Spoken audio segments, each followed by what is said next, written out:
She hid their son from the billionaire CEO. Now the boy's the only one who can save his life. I'll do it. The stem cell thing. But I have conditions. The billionaire tech mogul, now frail and tethered to hospital machines, raised his eyebrows in surprise. Even facing death, Marcus Reed wasn't accustomed to being given terms. Conditions? He asked weakly. 3 of them, the 12-year-old boy stated firmly, holding up fingers to count. First, if this works and you get better, you have to use some of your money to help kids who need bone marrow donors but don't have matches. Second, you have to tell me the truth, always, even when it's hard. And third, he glanced at his mother before looking back at the father he just met. You have to promise not to try to take me away from Mom or make us move. We can visit, but this is my home.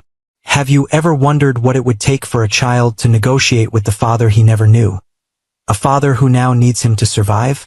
What would you do if the person you ran from to protect your child suddenly became the person your child needed to save? If you've ever had to make an impossible choice to protect someone you love, hit that like button now. I'm Mr. Harrison, and today I'm sharing the remarkable story of a mother who hid her son from a ruthless billionaire for 12 years, only to discover that this boy is now the only person who can save his father's life. The sterile hospital corridor seemed to stretch endlessly before Nora Winters as she approached room 742. Each step felt heavier than the last, weighed down by 12 years of secrets and the impossible choice she now faced. The antiseptic smell burned her nostrils, a harsh reminder of the reality waiting behind that door. Behind that door lay Marcus Reed, tech visionary and ruthless business titan, hooked to machines that kept his failing body alive. The man whose empire she had once helped build as his executive assistant. The man who had loved her fiercely, possessively, until she discovered the darkness beneath his brilliance. The man she had fled from in the dead of night, carrying their unborn child, a son Marcus never knew existed. Until now. Ms. Winters. A voice pulled her from her thoughts. Dr. Sharma approached, clipboard in hand, her expression grave. The doctor's white coat seemed too bright under the fluorescent lights. I'm glad you came. Mr. Reed's condition has deteriorated further. The genetic compatibility tests confirm what we suspected. Your son is the only viable donor match we found. Nora closed her eyes briefly, steadying herself against the wall. The cool surface anchored her as the world seemed to tilt. And there are no other options? None at all. We've exhausted every alternative, Dr. Sharma replied gently. Without the stem cell transplant, Mr. Reed has weeks, perhaps days. With it, his chances improve significantly. The irony wasn't lost on Nora. Marcus Reed, who had built Quantum Horizons into a $40 billion tech empire, who had crushed competitors and reshaped entire industries with a single decision, was now utterly dependent on the child he never knew, the child Nora had hidden from him to protect.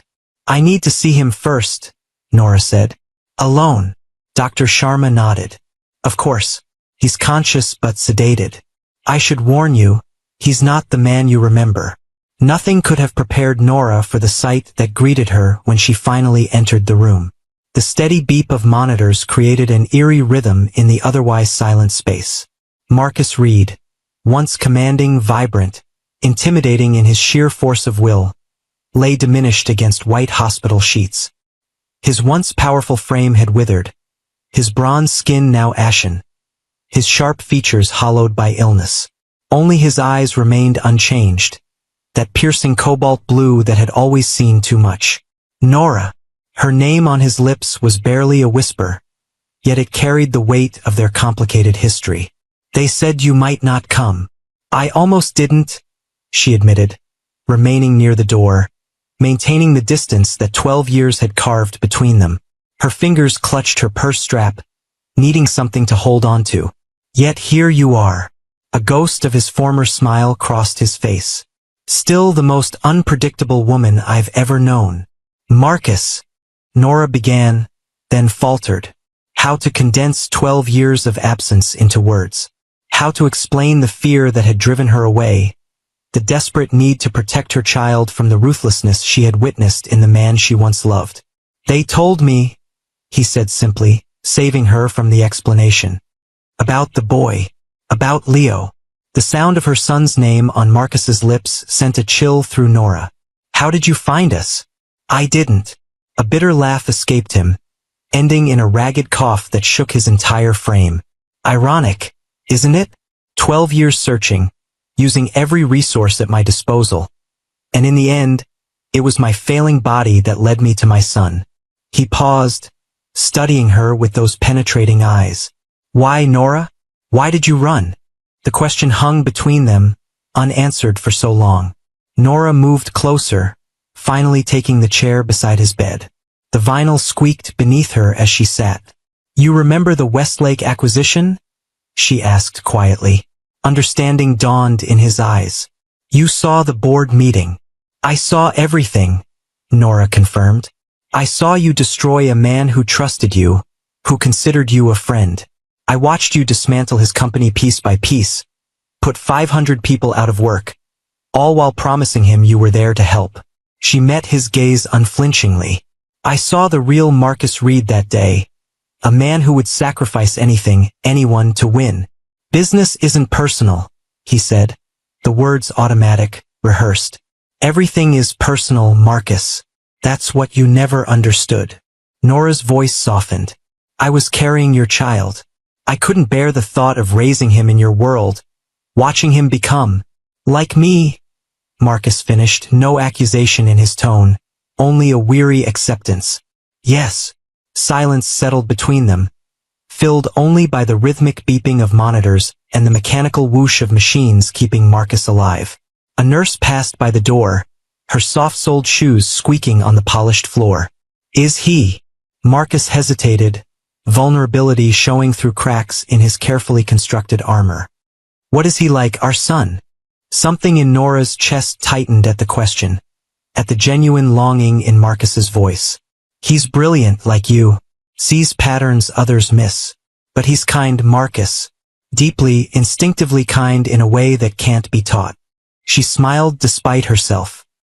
"He builds things to help people, not to control them. Last year, he created a device to help his friend with cerebral palsy communicate more easily. He was 11. Pride flickered across Marcus's gaunt features, followed quickly by regret. 12 years, he murmured. 12 years I'll never get back. "I did what I thought was right," Nora said, not apologizing but acknowledging the cost of her choice. "And now?" Marcus asked, his gaze intense despite his weakened state. "Will you let him save me, knowing what you know about who I am?" The question cut to the heart of Nora's dilemma. She had come to the hospital prepared to refuse, to protect Leo from the man whose DNA he carried but whose life he had never been part of. Yet seeing Marcus like this, stripped of his power, facing his mortality with a clarity she had never witnessed in him before. "That's not my decision to make anymore," she finally said. "Leo is 12 now, old enough to know the truth, old enough to decide for himself." Marcus's eyes widened slightly. "You told him about me?" "Last night," Nora confirmed. "Everything. Who you are. Why I left. What you need from him now." The night before had been the hardest conversation of Nora's life. She'd sat Leo down in their modest living room, the same room where she'd helped him with homework, celebrated birthdays, and built a life that had never included Marcus Reed. "There's something I need to tell you," she'd begun, her voice trembling. "Something about your father." Leo had looked up from his science project, dark curls falling across his forehead. "You said he was gone." "I said he wasn't part of our lives," Nora had corrected gently. That wasn't the whole truth. As the truth spilled out, about Marcus, about quantum horizons, about why she'd fled, Leo had listened with an intensity that reminded her painfully of his father. When she finally explained Marcus's illness and the genetic match, Leo had asked only one question. "Does he know about me now?" "Yes," Nora had answered. "The hospital found the connection through genetic testing." Leo had been quiet for a long time, his fingers tapping that familiar rhythm against his knee. "I want to meet him," he'd finally said, "before I decide." Now, in the hospital room, Marcus was watching her with renewed hope. "And," he asked, "what did he say?" "And he wants to meet you, today." before he decides. Something like hope flickered across Marcus's face, quickly tempered by caution. He knows this isn't just a blood draw, that the procedure is more involved. Nora nodded. Dr. Sharma explained the stem cell donation process to both of us. Leo understands what would be required of him. Brave kid, Marcus murmured. He is, Nora agreed. Braver than either of us, I think. The door opened then, and Dr. Sharma appeared with a nurse. I'm sorry to interrupt, but we need to check Mr. Reed's vitals and administer his medication. Nora stood, relieved for the momentary reprieve from the intensity of their conversation. I'll be back in an hour, with Leo. As she turned to leave, Marcus called after her, his voice stronger than it had been since she entered. Nora, thank you, for coming, for telling him the truth. She paused at the doorway, looking back at the man she had once loved, once feared, now reduced to something achingly human. Don't thank me yet, Marcus. He still has to make his choice. Have you ever faced a moment where your past caught up with your present in ways you never imagined? Share your experience in the comments below. In the hospital cafeteria, Leo sat hunched over a cup of hot chocolate, his lanky frame and serious expression making him appear older than his 12 years. Dark curls fell across his forehead in a way that painfully reminded Nora of Marcus at his most unguarded. Steam rose from his cup, creating a small cloud between them. Is he awake? Leo asked as Nora slid into the seat across from him. Yes, and he knows you're here. Nora studied her son carefully. Are you sure about this, Leo? You don't have to meet him.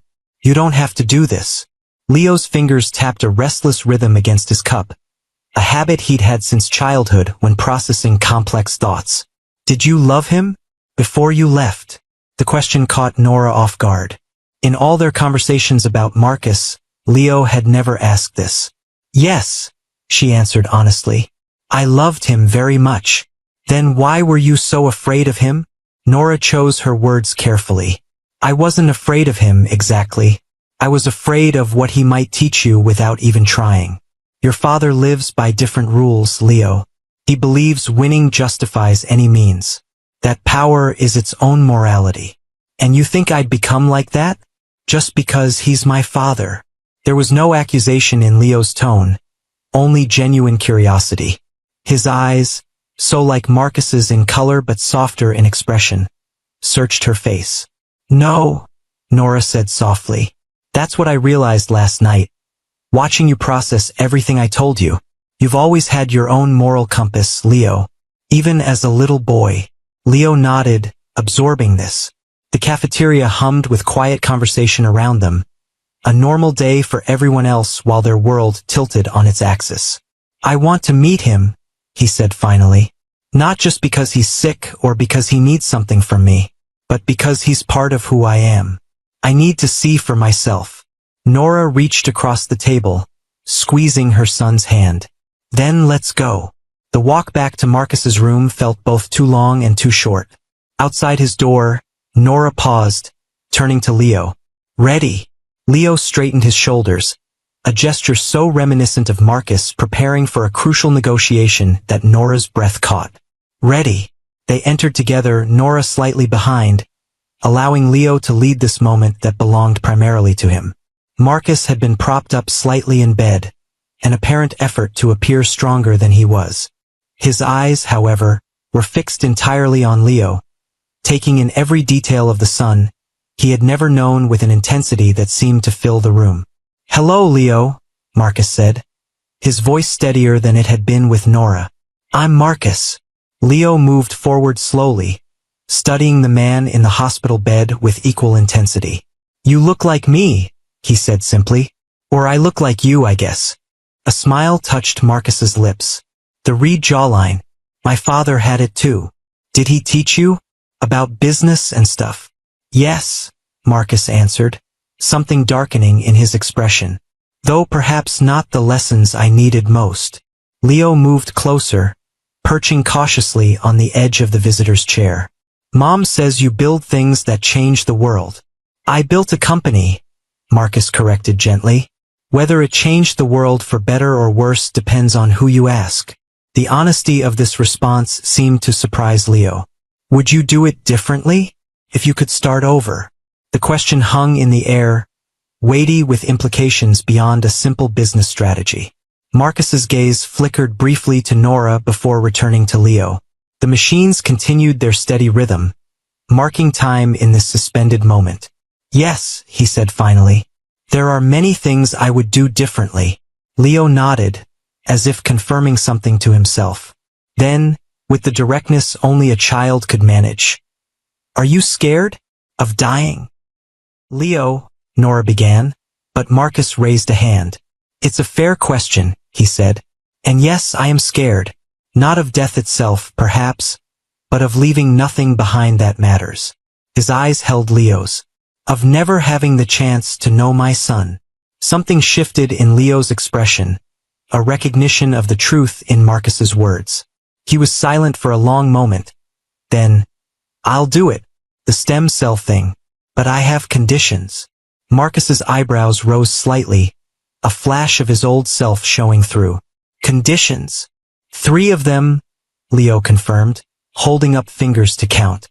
First, if this works and you get better, you have to use some of your money to help kids who need bone marrow donors but don't have matches. Second, you have to tell me the truth, always, even when it's hard. And third, he glanced at Nora, then back to Marcus. You have to promise not to try to take me away from Mom or make us move to wherever you live. We can visit and stuff, but this is my home. Nora felt her throat tighten with emotion and pride. In his own way, Leo had addressed every fear she'd carried for 12 years, setting boundaries that even Marcus Reed would have to respect. Marcus was silent, studying the boy before him with new understanding. Then, slowly, he extended his hand. Those are fair terms, Leo. You have my word. Leo hesitated only briefly before taking his father's hand, sealing a pact that would change all their lives. Their hands, one small and strong, one thin and weakened, formed a bridge across the years of absence. The days that followed moved in a blur of medical consultations, paperwork, and preparations. Dr. Sharma explained the procedure in detail, how Leo's stem cells would be harvested and transplanted to Marcus, how the recovery would work, the risks and potential complications. Through it all, Leo remained calm, asking thoughtful questions that impressed even the veteran medical team. He's remarkably composed, Dr. Sharma told Nora as they watched Leo chatting with a nurse who was drawing yet another blood sample. Most adults would be more anxious. He's always been that way, Nora replied. Even as a baby, he seemed to understand more than he should. The night before the procedure, Nora found herself unable to sleep. She slipped out of the hotel room they'd taken near the hospital, careful not to wake Leo, and made her way to the hospital. It was well past visiting hours, but the night nurse recognized her and nodded her through. Marcus was awake, staring out the window at the city lights. He turned when she entered, not surprised by her presence. I thought you might come, he said. Nora moved to stand beside the window. I needed to ask you something. Ask. Are you going to keep your promises to him? Really keep them? She turned to face him fully. Because if this is just another negotiation to you, another deal to win at any cost. It's not, Marcus interrupted. His voice was quiet but firm. I've had a lot of time to think, lying here, about what matters, about what doesn't. 12 years ago I wouldn't have believed you, Nora said. 12 years ago you would have been right not to. Marcus shifted, wincing slightly at the movement. The man you ran from wouldn't have kept those promises. But dying has a way of clarifying things. And if you don't die? If this works? Marcus met her gaze steadily. Then I'll have to prove it to both of you, day by day. I don't expect trust, Nora. I haven't earned it. But I'm asking for a chance. Nora didn't answer immediately. Instead, she looked out at the city below, the place where she'd rebuilt her life after fleeing from Marcus. She thought of the small apartment where she'd raised Leo, the community college where she'd finished her degree while working nights, the software company where she now led a development team. A life constructed carefully, deliberately, without Marcus Reed's money or influence. Leo deserves to know his father, she said finally. But on his terms, not yours. I understand that now, Marcus replied. It took me too long, but I understand. The morning of the procedure dawned clear and bright. Leo was prepped first, the doctors explaining each step as they went. Nora stayed by his side until they wheeled him into the collection room. I'll be fine, Mom, Leo assured her, his voice steady despite the 4 in his arm. It doesn't even hurt that much. I know you will, Nora said, squeezing his hand. I'm so proud of you, Leo. So proud. As they took him away, Nora found herself alone in the waiting room. The hours stretched endlessly, her mind replaying the path that had led them here. She remembered the night she'd left Marcus, 7 months pregnant and terrified, driving through darkness with only a hastily packed bag and the resolve to protect her unborn child. She changed her name, moved across the country, used her savings to start over in a city where Marcus had no connections. The first years had been the hardest, working whatever jobs she could find while caring for an infant, jumping at shadows, always looking over her shoulder. But Leo had made it worthwhile. From his first smile, his first steps, his first words, he had been the center of her world. She'd watched him grow into a thoughtful, brilliant child who saw the world with compassion and curiosity. A child who built things to help others, who stood up for classmates being bullied, who seemed to understand instinctively the responsibility that came with his natural gifts. Everything she'd feared Marcus would destroy. Ms. Winters. Dr. Sharma's voice pulled her from her memories. The collection was successful. Leo is in recovery now, and we're preparing to begin Mr. Reed's transplant. Can I see Leo? Of course. He's asking for you. Leo was pale but smiling when she entered his recovery room. Did it work? Did they get enough? More than enough, Nora assured him, smoothing his curls back from his forehead. You did great. Is he getting them now? My cells? They're preparing for his procedure. It will take a few hours. Leo nodded, then asked the question Nora had been dreading. What happens after? If it works and he gets better? Nora sat on the edge of his bed. What do you want to happen? Leo considered this, his expression serious. I want to know him, not all the time but sometimes, and I want him to keep his promises.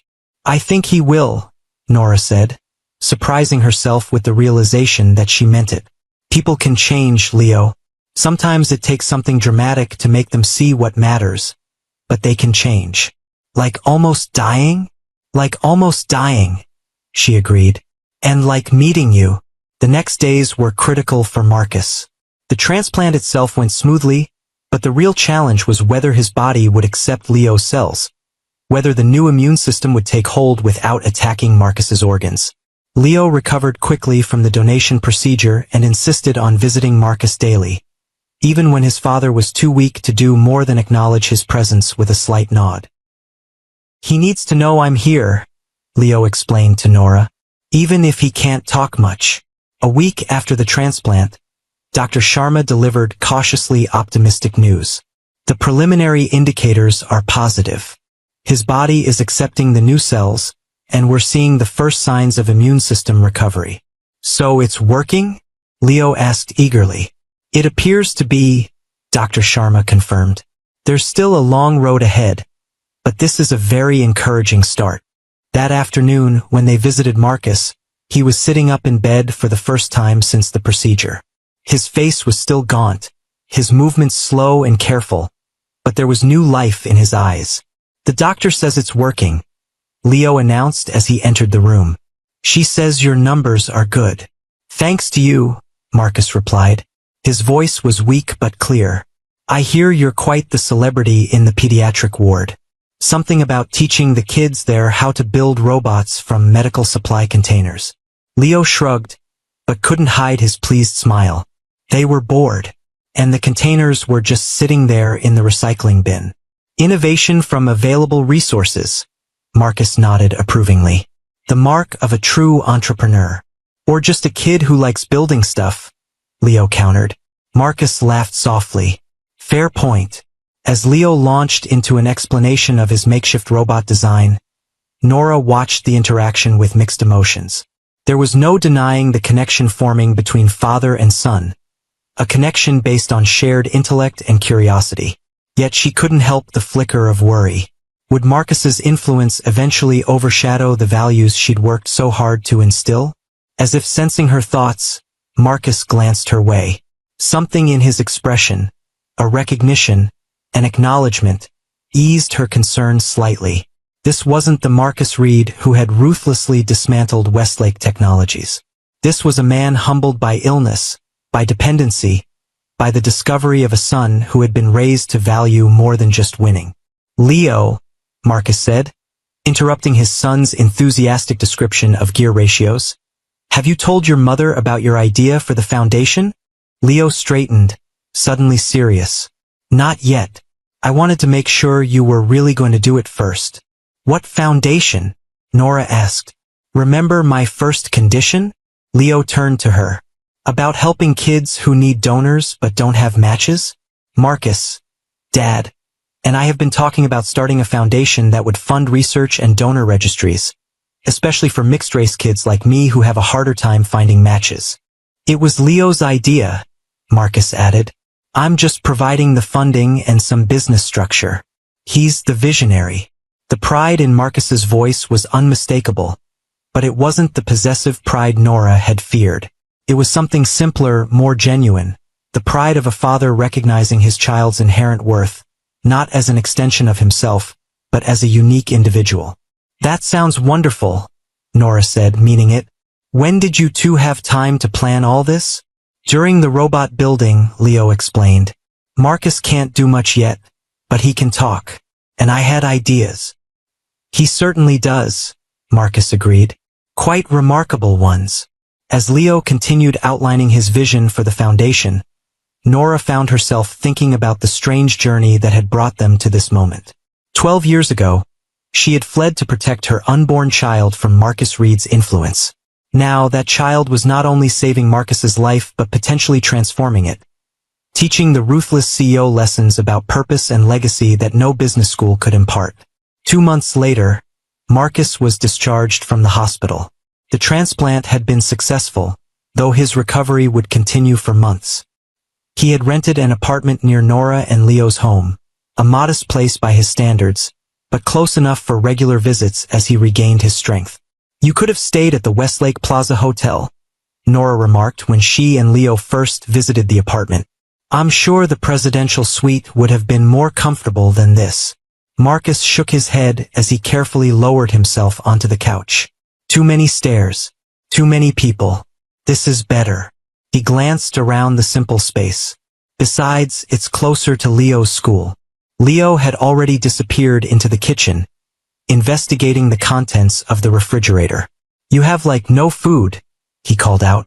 "Just protein shakes and weird green juice stuff." "The nutritionist's recommendations," Marcus explained with a grimace. "Apparently, billionaires don't get special dispensation from disgusting recovery diets."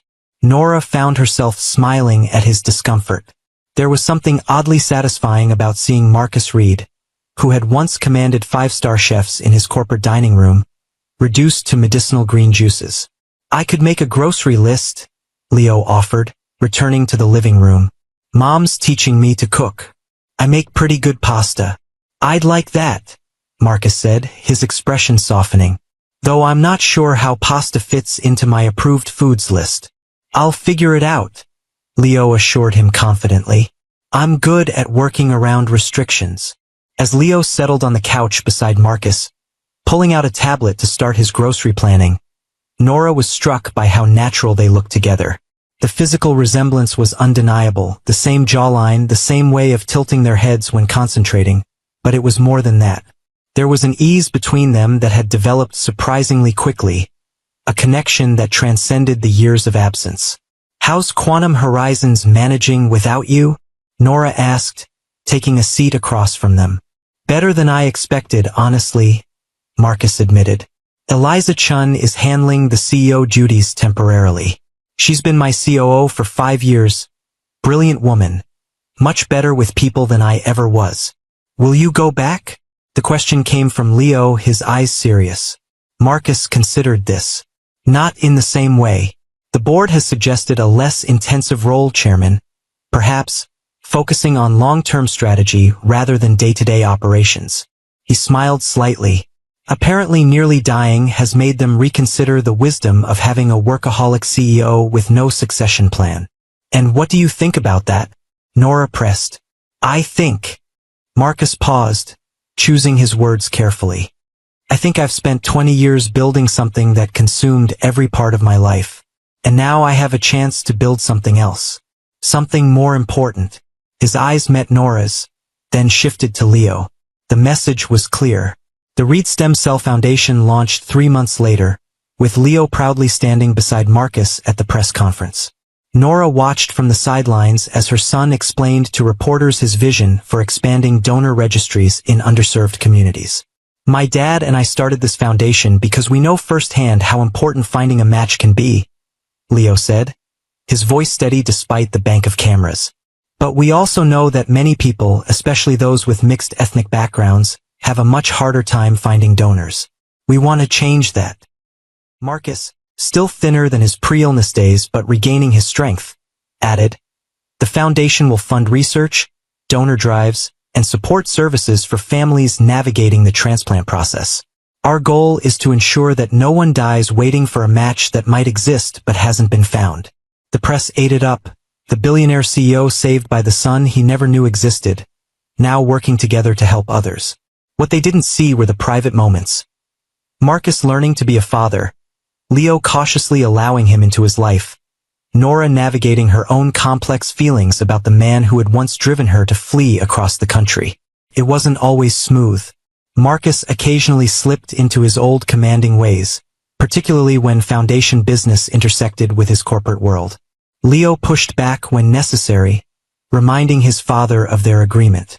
And Nora remained vigilant, ready to intervene if Marcus's influence began to overshadow the values she'd instilled. But there were beautiful moments too. Marcus attending Leo's science fair, beaming with genuine pride as his son explained his latest invention to judges. Leo visiting Quantum Horizons headquarters, wide-eyed at the scale of what his father had built but more impressed by the research lab than the executive suite. The three of them sharing dinner once a week, building a new kind of family from the fragments of the past. 6 months after the transplant, Nora found Marcus sitting alone on a bench in the park near her apartment, watching Leo play basketball with neighborhood friends. She hesitated, then sat beside him. "Penny for your thoughts?" she asked. Marcus smiled slightly. Inflation's hit hard. They're worth at least $1 now. Fine. $1 then. He was quiet for a moment, watching Leo execute a perfect jump shot. I was thinking about what you said that night at the hospital. About being afraid I would teach Leo the wrong lessons. Nora followed his gaze to their son. And I think he's teaching me instead. Marcus turned to face her. All those years building Quantum, I thought I was creating something that would last. But companies change, markets shift. What Leo showed me, what you both showed me, is that the only legacy that truly matters is how we affect the people in our lives. That's quite a revelation from Marcus Reed, corporate raider, Nora observed. But there was no bite in her words. Near-death experiences tend to clarify priorities, he replied. As does discovering you have a remarkable son who sees the world with clearer eyes than you ever did. They sat in companionable silence, watching Leo play. The afternoon sun cast long shadows across the court, the children's laughter carrying on the breeze. Thank you, Marcus said finally, not just for letting him save my life, for raising him to be the person who would want to. I didn't do it for you, Nora reminded him. I know. That's what makes it matter. Another silence fell between them, different from the tense quiet of the hospital room months ago. This was the silence of two people who had traversed an impossible path and found, if not peace, then at least understanding on the other side. He wants to stay overnight at your place this weekend, Nora said eventually, to work on the robot for the children's hospital. Is that okay with you? Nora considered the question seriously. 6 months ago, the idea of Leo spending the night under Marcus's roof would have terrified her. Now, she found the fear had largely faded, replaced by a cautious trust built day by day, interaction by interaction. Yes, she decided. It's okay with me. Marcus nodded, understanding the significance of her answer. I'll make sure he calls you before bed. And no staying up all night in the workshop, she added firmly. He still needs regular sleep, even if you've programmed yourself to function on 4 hours. Doctor's orders for me too, remember? 8 hours minimum. Marcus smiled ruefully. Though I admit, old habits die hard. As Leo jogged over to them, flushed with exertion and victory, Nora reflected on the strange journey that had brought them here. 12 years ago, she had fled in the night, determined to protect her unborn child from Marcus Reed's influence. Now, that same child had not only saved Marcus's life but had, in many ways, saved Marcus himself, showing him a different way to measure success, a different kind of legacy to build. Did you see that shot? Leo asked excitedly. Right from the three-point line. Impressive, Marcus agreed. Though your defensive positioning could use some work. That's what Coach Williams says too, Leo admitted. I get too focused on where the ball is going next and forget where I should be now. A common problem, Marcus said, in basketball and in life. Leo rolled his eyes at the philosophical turn. Are we still on for the robot workshop this weekend? Absolutely, Marcus confirmed. Your mother has approved the sleepover. As long as you maintain reasonable human hours instead of my former vampire schedule. Mom made you promise about bedtime, didn't she? Leo asked, grinning. She did, Marcus admitted. And it's a condition I intend to honor. Leo's smile widened at the reference to their original agreement. You've kept all your conditions so far. I plan to continue doing so, Marcus said seriously. They were fair terms. As they walked home together, Leo between them chattering about basketball statistics and robot designs, Nora caught Marcus's eye over their son's head. There was a question there, an uncertainty that the confident CEO would never have shown before. Nora gave him a small nod, an acknowledgement of how far they had come, of the fragile new reality they were building together. Not a reconciliation, too much had happened for that, but a different kind of relationship forged through their shared love for the remarkable boy between them. A boy who had saved his father's life in more ways than one. If this story of forgiveness and second chances resonates with you, subscribe to Timeless Love Tales with Mr. Harrison for more powerful stories that remind us what truly matters in life. Life rarely gives us neat endings.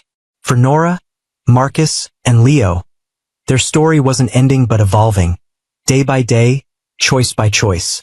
The past couldn't be erased. The years of absence, the fear, the secrets, but it could be acknowledged, understood, and gradually healed. Leo would grow up knowing both his parents, understanding the complex history that had separated them and the unexpected circumstances that had brought them back into each other's orbits.